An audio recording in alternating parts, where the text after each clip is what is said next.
नमस्कार, करेन्ट न्युजमा यहाँलाई हार्दिक स्वागत छ। म प्रकाश गिरी। करेन्ट न्युजमा हामी कुनै पनि विषयवस्तु उठान मात्र गर्दैनौँ, यसको चिरफार अनि विश्लेषण पनि गर्ने गर्दछौँ। नेपाल कम्युनिस्ट पार्टीमा अहिले पत्र युद्ध चलिरहेको छ।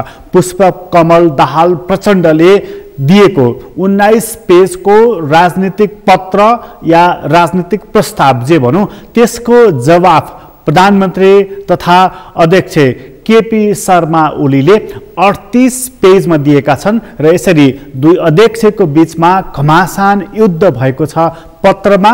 र पत्रमा भएको यो मुखामुख, पत्रमा भएको यो आरोप प्रत्यारोपले कुन रूप लिने हो र यो कहाँ पुगेर टुङ्गिने हो अझै भन्न सकिने अवस्था छैन। तर कम्तीमा पनि नेकपामा देखिएको विवादको हल अहिले चाहिँ कम्तीमा पनि कमिटीमा गएर खोज्ने कोसिस प्रारम्भ भएको छ।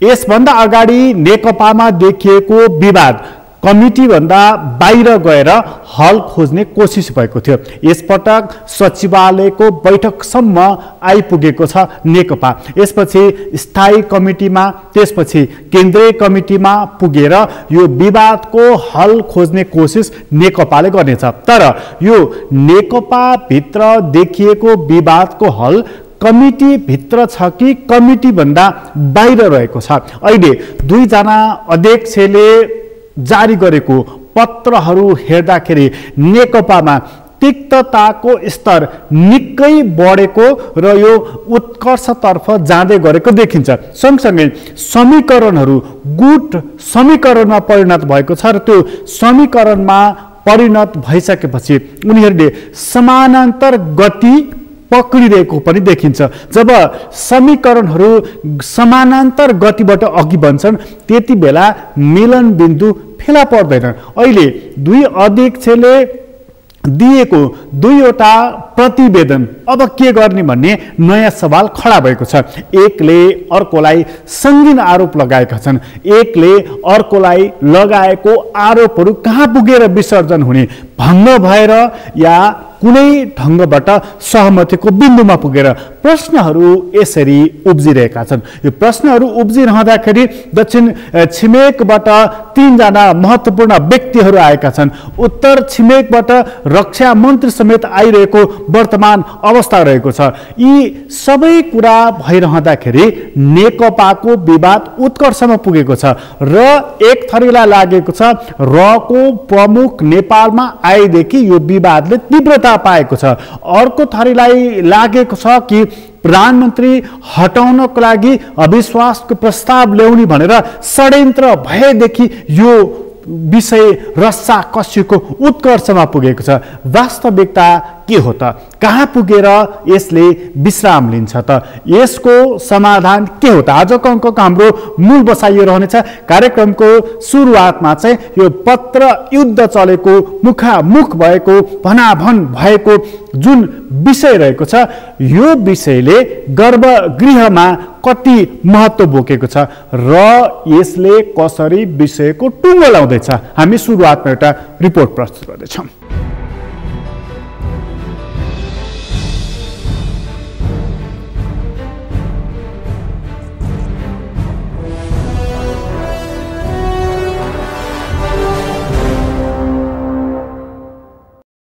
नेकपाका कार्यकारी अध्यक्ष पुष्पकमल दाहाल प्रचण्डले लेखेको 19 पेज लामो राजनीतिक प्रस्तावको जवाफ पार्टीका अध्यक्ष केपी शर्मा ओलीले 38 पेज लामो दिएका छन्। जवाफको सुरुवातमा नै ओलीले प्रचण्डको प्रस्ताव नभएर गाली गलोज भएको मात्र बताएका छैनन्। उनले प्रथम दृष्टिमा नै खारेज योग्य भनेका छन्। तैपनि खण्डनका लागि नै उनले 38 पेज खर्चेका छन्। लेखाइ त्यति बेला लामो हुन्छ जब प्रश्न जटिल हुन्छ वा व्याख्या बढ्ता गर्नुपर्ने हुन्छ। प्रचण्डलाई जवाफ दिँदै ओलीले भनेका छन्, अनौपचारिक रूपमा पार्टी विभाजनको घोषणा गर्नुभएको छ। 38 पेज लामो उत्तरमा ओलीले विश्व ब्रह्माण्ड नै घुसाएका छन्। उनले छुन बाँकी र भन्न बाँकी कुनै कुरा राखेका छैनन्। खासमा भन्ने हो भने नेकपाका अध्यक्षको यो तहको भाले जुधाइ देखेपछि स्वाभाविक प्रश्न उब्जिएको छ कि यी अध्यक्षहरू कसरी यतिन्जेल मिलेर बसेका रहेछन् भनेर। नेकपाका स्थायी समितिका एकजना सदस्यको शब्द सापट्टि लिने हो भने दुई अध्यक्षले लिखित परीक्षा दिएका छन्। यो उनीहरूको लिखित परीक्षा हो र यो परीक्षाको जाँचकी चाहिँ नेकपाको स्थायी कमिटी, केन्द्रीय कमिटी र 8 लाख कार्यकर्ता र जनता हुन्। ओलीले 10 दिन लगाएर लेखेको 38 पेज लामो उत्तरपछि अब पुनः 3 दिनपछि नेकपाको सचिवालय बैठक बस्नेछ। त्यति बेला नेकपाको सचिवालय बैठकमा दुईवटा प्रश्न खडा हुनेछन्। दुईवटै प्रस्तावमा अलग अलग बहस गर्ने वा दुवैलाई स्थगित गर्ने, पार्टीलाई विभाजनको सङ्घारमा लैजाने वा भदौ 26 गतेको सहमतिलाई पालना गर्ने। यी दुई प्रश्नको उत्तर नेकपाले खोज्नु पर्नेछ। दुवै प्रश्नको घेरामा रहेको नेकपामा अहिले ओलीले दिएको उत्तरले बजार तातेको छ। नेकपाभित्र एकाथरी नेताहरू पार्टी एकता जोगाउने भन्दै लागि परेका छन् भने अर्काथरी नेताहरू जोड घटाउको राजनीतिमा नाफा हेर्न थालेका छन्। वास्तवमा सङ्क्रमणको बेलामा हुने नै यस्तै हो। जब राजनीति विचारबाट स्खलित भएर लाभमा परिणत हुन थाल्दछ तब नेताहरू वस्तु हुन्छन् अनि वस्तुको खरिद बिक्री स्वाभाविक हुन्छ। नेकपामा पत्रयुद्ध चलिरहेका बेलामा यो पार्टी फुट्छ कि युद्ध विराम हुन्छ भनेर पनि लेखाजोखा हुन थालेको छ। सांसदहरू यही बेलामा जिल्ला जिल्लामा निर्वाचन क्षेत्र विकास कोषको योजना छनौटमा व्यस्त छन् भने यही बेलामा अन्य नेताहरू आफ्नो जिल्लाका कार्यकर्ता आफूतिर आकर्षित गर्ने धुनमा दौडिएका छन्। नेकपा भित्रको रस्साकस्सी हेर्दा आफ्नो प्रभाव जमाउने होडमा धुमधामको घुमघाम भइरहेको छ। कतिपय मानिसहरू चाहिँ नेकपा एकीकृत नभएर एमाले र माओवादीको मोर्चा बन्नु पर्दथ्यो कि एकता हुनु पर्दथ्यो भन्ने नयाँ बहसमा पनि उत्रिएका छन्। नेकपा विवाद उत्कर्षमा छ, यो विवादको हल के हो अझै उत्तर भेटिएको छैन। नेकपाभित्र प्रचण्ड समूहलाई जब नेपालमा खुसुक्क रह प्रमुख सामन्त गोयल आए र प्रधानमन्त्रीलाई भेटे कुरा यहीँबाट बिग्रियो भन्ने लागेको छ र उनीहरूलाई गोयललाई प्रधानमन्त्रीले नै निम्ता गरेको भन्ने पनि लागिरहेको छ। यता प्रधानमन्त्री केपी ओली पक्षधर नेताहरूलाई भने प्रचण्ड समूह जसरी पनि प्रधानमन्त्रीबाट आफूलाई च्युत गराउन चाहन्छ भन्ने लागेको छ।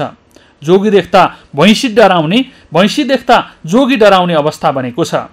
नेताहरूको बीचमा चरम अविश्वास जन्मिएको छ। अझ प्रचण्डको प्रस्ताव सार्वजनिक भएपछि ओली पक्षधर नेताहरू 17,000 को ज्यान लिएको रगतको होली खेलेको भनेर प्रचण्डलाई जेल र हेगको धम्की दिन थालेका छन्।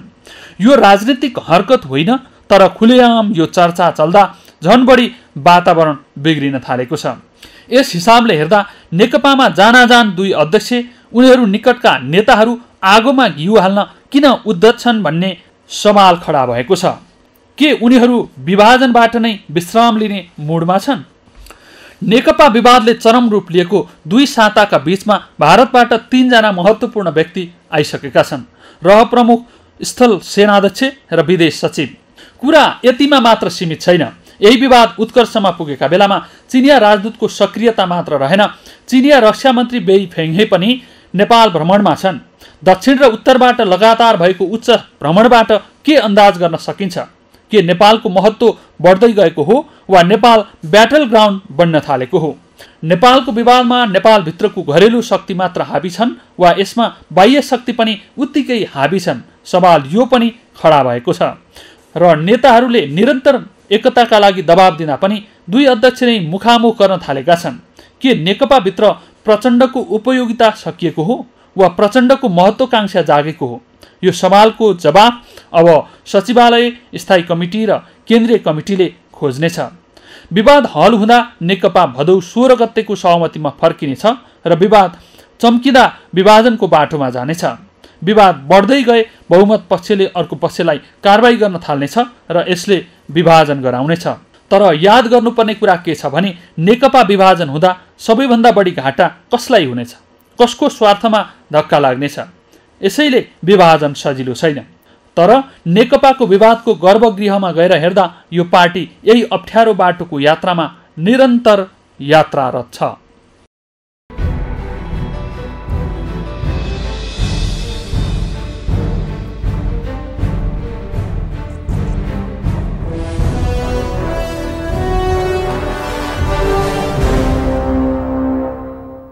नेकपाभित्र विवाद उत्कर्षमा पुगेको छ।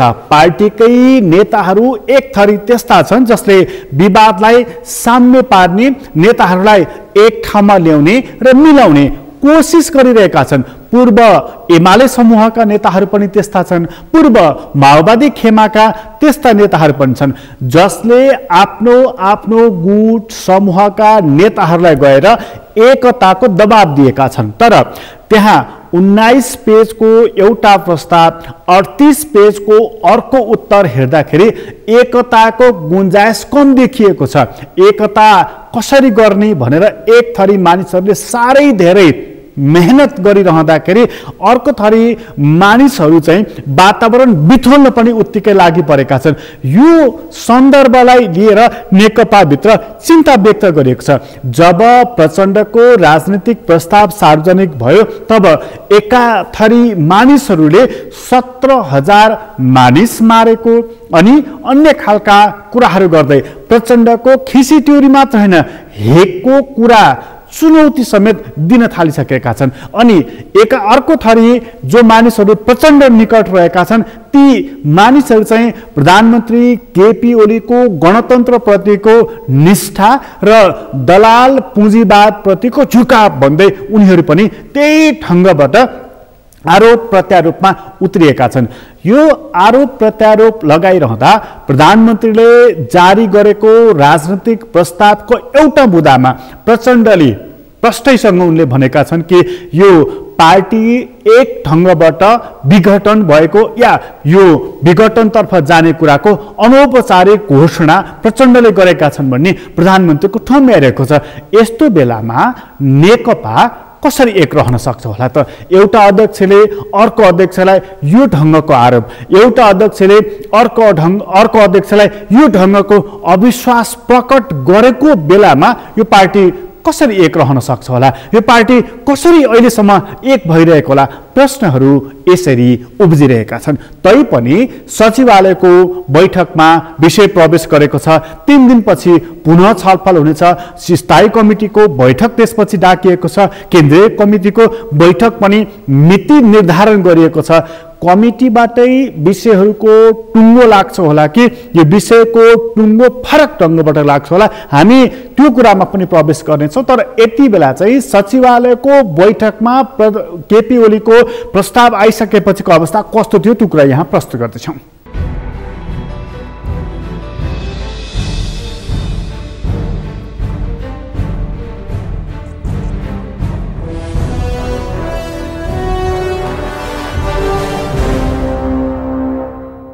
पार्टीको केन्द्रीय सचिवालयको बैठकमा यस अघिको बैठकमा तय भएअनुसार नै अध्यक्ष कमरेड केपी शर्मा ओलीले आफ्नो विचार लिखित रूपमा प्रस्तुत गर्नुभएको छ र उहाँले प्रस्तुत गर्नुभएको लिखित विचार दस्तावेजलाई पनि अध्ययन गर्न सचिवालयको सदस्य कमरेडहरूलाई समय दिएको छ र केपी ओलीद्वारा प्रस्तुत उक्त प्रस्ताव समेतको अध्ययन गरेर यस दिशमा आवश्यक छलफल र क्रियाकार्य पनि गरेर फेरि सचिवालयको बैठक 16 गते 1 बजे पार्टी केन्द्रीय कार्यालयमा कुम्बाराईमा बस्ने गरी तय भएको छ। सबैले पार्टीको अहिलेको समस्या, पार्टीको अहिलेको सङ्कट, त्यसलाई समाधान गर्न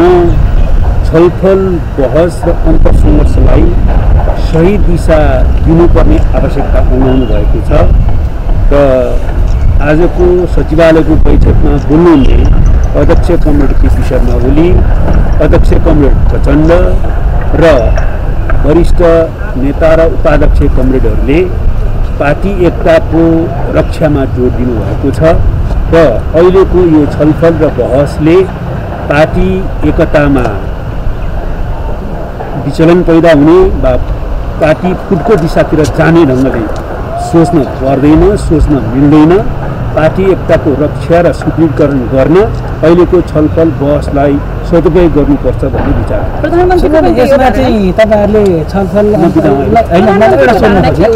त्यसको लागि व्यवस्थित गर्ने कसरी भन्ने कुरामा केही छलफल भएको छ? व्यवस्थित गर्ने प्रस्ताव आयो, दुईटा प्रस्तावमाथि अध्ययन गरेर मूलत त्यसो त विभिन्न पत्रहरू पनि छँदैछन्, हाम्रा सन्दर्भ सामग्रीहरू पनि छन्, तर दुईटा प्रस्तावमाथि अध्ययन गरेर छलफल गरिनेछ।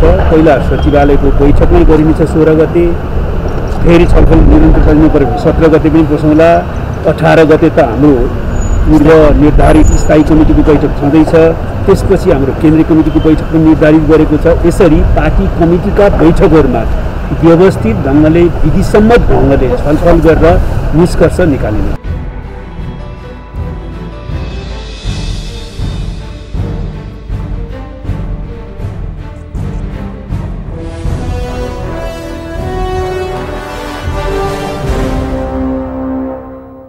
नेकपाको सचिवालयको बैठकले टुङ्गो लगाउनु पर्ने कुरा के हो र नेकपाभित्र अहिले देखिएको विवादको महत्त्वपूर्ण कारण के हो? जस्तो यो नेकपाभित्रको विवादमा जसरी प्रचण्डले अपमान बोध या पीडा बोध गरेको कुरा सार्वजनिक भएको छ, वास्तवमा यो विवादको जड कारण यही हो वा प्रचण्डको महत्त्वाकांक्षा? यो प्रश्न पनि उत्तिकै महत्त्वपूर्ण रहेको छ।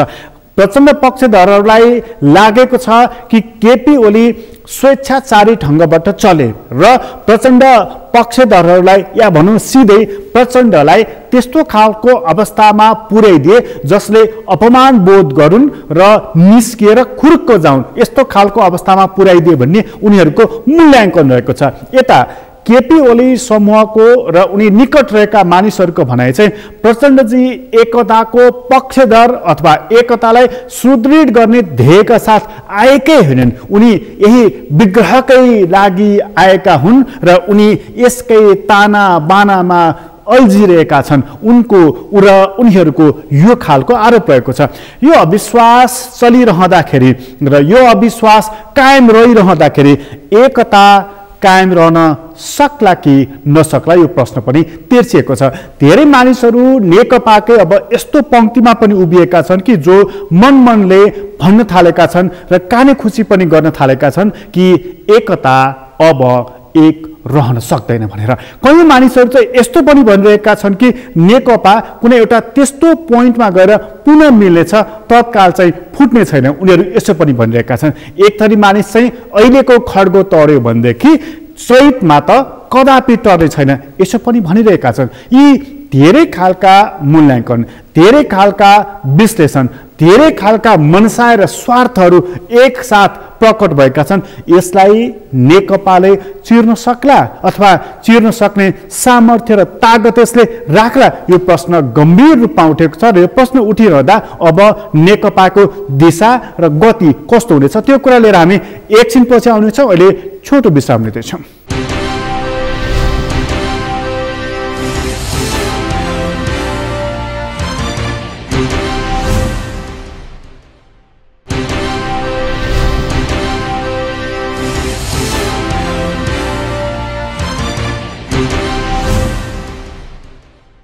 विश्रामपछि पुनः स्वागत छ। हामी करेन्ट न्युजमा छौँ र करेन्ट न्युजमा कुराकानी गर्दैछौँ नेकपा भित्रको विवादको बारेमा। यो विवाद चलिरहँदाखेरि रको प्रमुख नेपाल आए र उनले प्रधानमन्त्री केपी शर्मा ओलीलाई भेटे। त्यसै गरी भारतको स्थल सेनाध्यक्ष आए र विदेश सचिव पनि आए।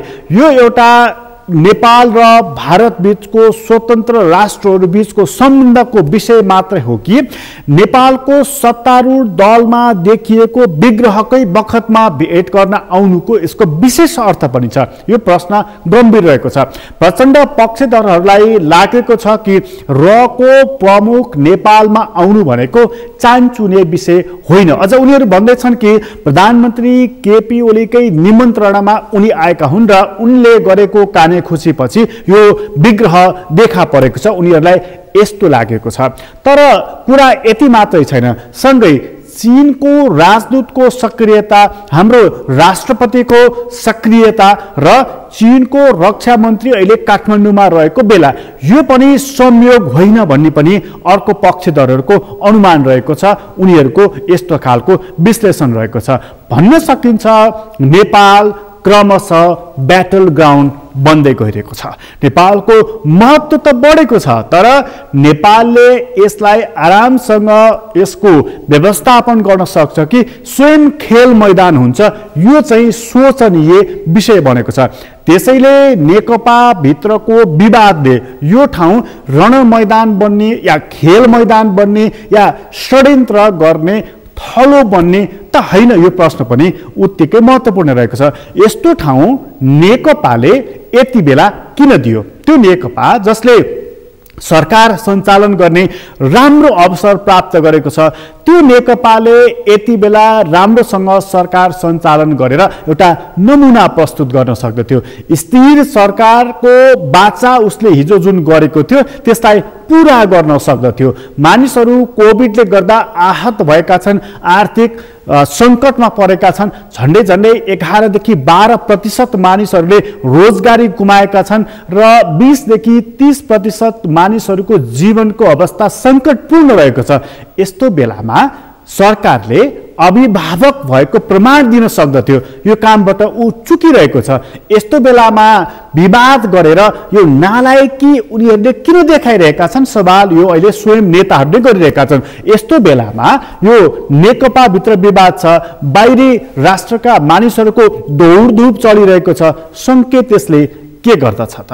नेकपा भित्रै चाहिँ नेकपाकै नेताहरूले चाहिँ यसलाई कुन रूपमा सोचिरहेका छन् त, त्यो कुरा पनि हामी यहाँ प्रस्तुत गर्दैछौँ।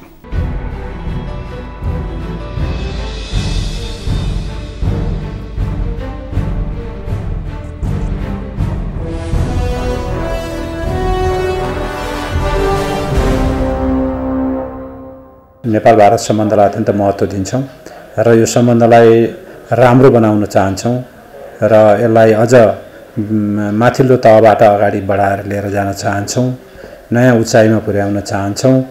त्यसका लागि हामीले हामीसित रहेका केही समस्याहरू छन्, तिनीहरूको समस्या संवादको माध्यमबाट गर्नुपर्छ। सीमा लगायतका सबै विषयहरूलाई द्विपक्षीय संवादका माध्यमबाट हामीले हल गरौँ। त्यो हल गरेर नै हामीले समस्याहरूलाई थाँती राखेर होइन, तिनीहरूको समाधान गर्दै अगाडि जाँदा नै नेपाल भारत सम्बन्धले नयाँ उचाइ प्राप्त गर्दछ र त्यो वार्ताको वातावरण बनाउने कुरामा यस्ता भ्रमणहरूले सकारात्मक भूमिका खेल्ने गर्दछन् र भोलिका दिनमा पनि त्यसतर्फ नेपालको धारणा यथावत रहेको छ कि हामी सुरुदेखि वार्ताको पक्षमा रहेका छौँ र अहिले पनि हाम्रो मान्यता वार्ताको माध्यमबाट हाम्रा समस्या समाधान गरौँ। यद्यपि यी समस्याहरू हामी सरकारमा आइसकेपछि उत्पन्न भएका समस्याहरू होइनन्, इतिहासको विभिन्न कालखण्डमा उब्जेका समस्याहरू, तिनीहरूको समाधान अहिले हामीले गरेर जान सक्दाखेरि म पनि र भारतीय प्रधानमन्त्री मोदीजी पनि नेपाल भारत सम्बन्धलाई राम्रो बनाउने प्रतिबद्धता मान्यताबाट अगाडि निर्देशित छौँ र त्यही मान्यतामा हामी सहमत छौँ।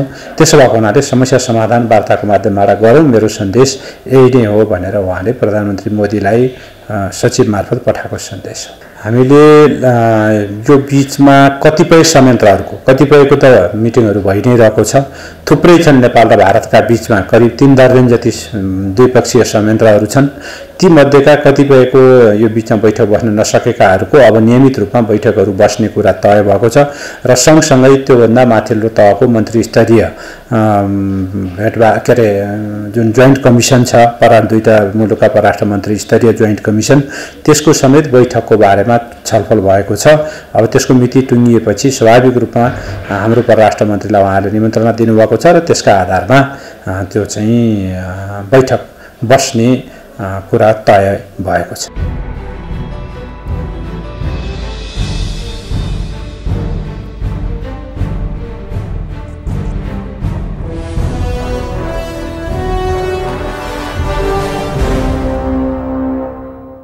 नेकपा भित्रको दौडधुप, रस्साकसी र आरोप प्रत्यारोप, आमुन्ने सामुन्ने मुखामुख भएर गरिएको वाद विवादले हेर्दाखेरि नेकपा एक रहन सक्ने अवस्था कम देखिन्छ। तर राजनीति हो, फेरि पनि मिलाप हुन सक्दछ, उच्च बिन्दुमा विवाद भएर फेरि समाधान पनि हुन सक्दछ।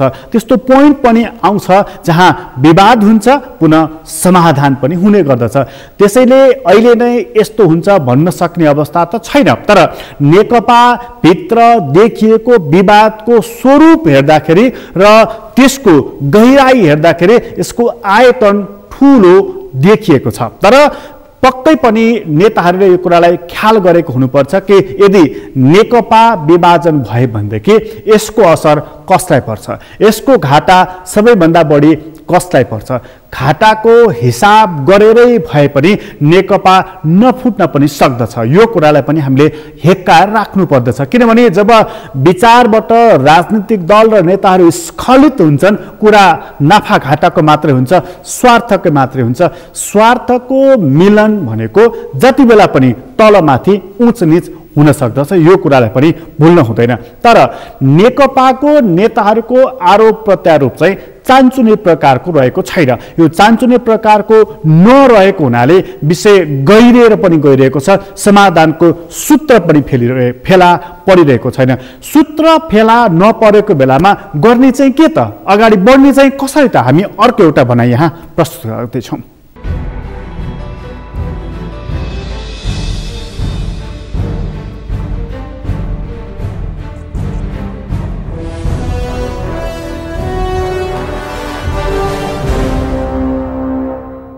पार्टीको बैठकहरू बस्ने चाहिँ चाहे जे कारण पार्टीभित्रको समस्या उत्पन्न हुँदाखेरि चाहिँ पार्टीको समस्याको समाधानको बाटो हिजोसम्म चाहिँ दुई अध्यक्ष मिलेर गर्नुहुन्थ्यो। अब चाहिँ कमिटीमा आयो। अब म त्यसको चाहिँ पहिलेदेखि नै सुरुको लागि मात्र विरोध नगरेको मैले तपाईँहरूकै यहाँ पनि अरू ठाउँमा पनि यो उचित प्रक्रिया पार्टीको लागि होइन। अब के भने दुई अध्यक्षबाट यो चाहिँ कमिटीमा चाहिँ आयो। यसलाई चाहिँ यो सकारात्मक कुद हो। एउटा पक्ष त्यो, एउटा पक्ष हो। अर्को पक्ष के हो भने अब पार्टीभित्र चाहिँ सरकारको र पार्टीको दुइटै कामलाई चाहिँ एक अध्यक्ष र अर्को अध्यक्षले कसरी हेर्नु भएको छ, कसरी मूल्याङ्कन गर्नुभएको छ। किनभने यो अहिले ग्लासमा आधी पानी छ नि, यसलाई चाहिँ मैले चाहिँ यो ग्लास आधी भरिएको छु भन्छु, तपाईँले के भन्नुहुन्छ नेगेटिभ हेर्नु, यो ग्लास आधी खाली छ भन्नुहुन्छ। तेस्रो पक्ष के हुन्छ भने वैज्ञानिक रूपले यो आधी ग्लास पानीले भरेको छ, आधी ग्लास चाहिँ यो हावाले भरेको छ। So glass is full, glass पुरा छ।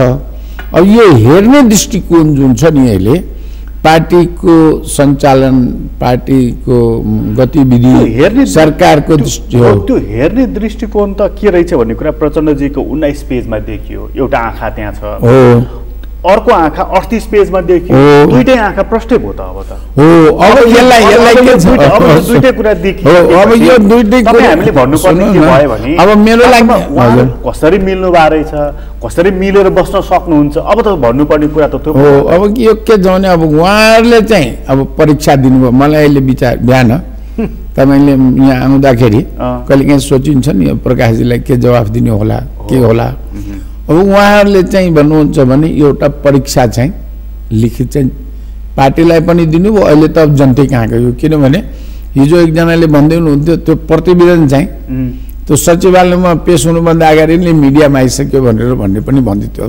कति सत्यता छ मलाई थाहा छैन। अब त्यो त केही कुराहरू त लिक भएको थियो, लिक भएको थियो भनेपछि लिक भएको हो कि लिक गराइएको हो है। यो लिक त्यसै यस्तो कुरोहरू लिक हुनुलाई चाहिँ हामीले भनौँ न, यदि यस्तो कुरो लिक हुन्छ भने राष्ट्रिय सुरक्षाको कुरो अरू कुरोहरू पनि लिक नहोला भनेर कसरी विश्वास गर्ने। त्यसैले यस्तो कुरोहरूमा पनि संवेदनशील हुन चाहिँ जरुरी छ। त्यसभए उहाँहरूले परीक्षा दिनुभयो। हो, परीक्षा दिनु, लिखित परीक्षा हो। लिखित परीक्षा हो। फेरि त्यो उहाँहरूले भित्र बन्द कोठामा के गर्नुभयो भन्ने होइन कि कागजमा लेखेर दिनुभयो। अब यसको जाँचकीहरू को छ भने अहिले चाहिँ 3 थरीको यसको जाँच गर्ने छ। एउटा जाँचकी हामी जस्तो स्थायी समितिको सदस्यले, पार्टीको स्थायी कमिटी सदस्यले चाहिँ अलिकता गम्भीरतापूर्वक अलिकता हुन्छ नि, हाम्रो जिम्मेवारी पनि हो कि शब्दको तौल, त्यसको वजन। किनभने दस्तावेजहरूमा जुन अघि तपाईँले भन्नुभयो नि, ओलीजीले चाहिँ यो चाहिँ अनौपचारिक विभाजनको घोषणा भन्नुभयो हो कि। अब त्यहाँ कुन शब्द प्रयोग गरेर चाहिँ अब चाहिँ के हुन्छ भने यो जाँच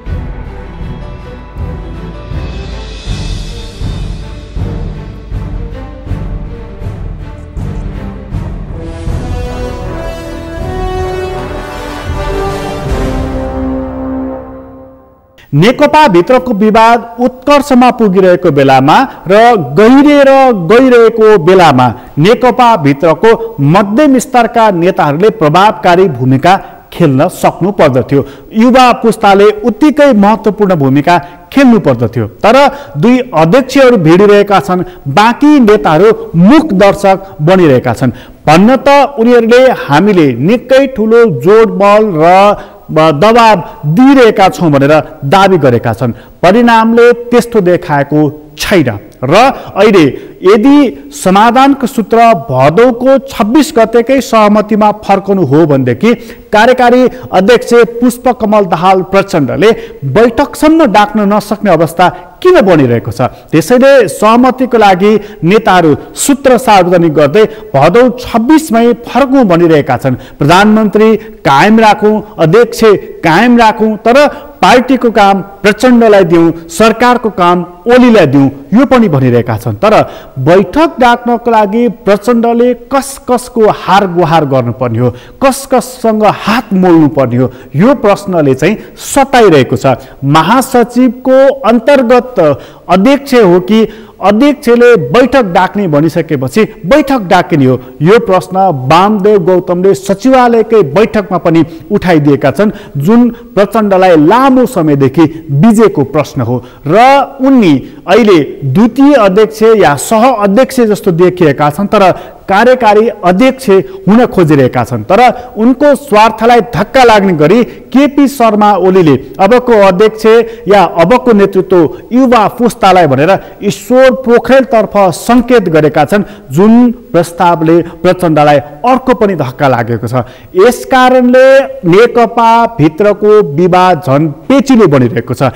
एकले अर्कोलाई थ्रेट गर्ने कदमहरू चाल्न थालिएको छ, एकले अर्कोलाई दबावमा राख्ने कदमहरू र कामहरू पनि हुन थालेका छन्। यो दबावको राजनीतिले नेकपामा कम्पन आएको छ र यो कम्पनले कसलाई रेड स्टिकर टाँसिदिने हो भन्न सक्ने अवस्था चाहिँ अझै बनिसकेको छैन। तर नेकपाको अहिलेको विवादको अवस्थालाई हेर्दाखेरि यो पार्टी त्यति सुरक्षित चाहिँ देखिएको छैन, ग्रिन स्टिकर टाँसिएको देखिएको छैन, यो चाहिँ पक्कै पनि भन्न सक्ने अवस्था रहेको छ। तर नेकपाको विवाद हल गर्नको लागि दोस्रो र तेस्रो पुस्ता जति सक्रिय हुन्छ एकता मजबुत हुन्छ।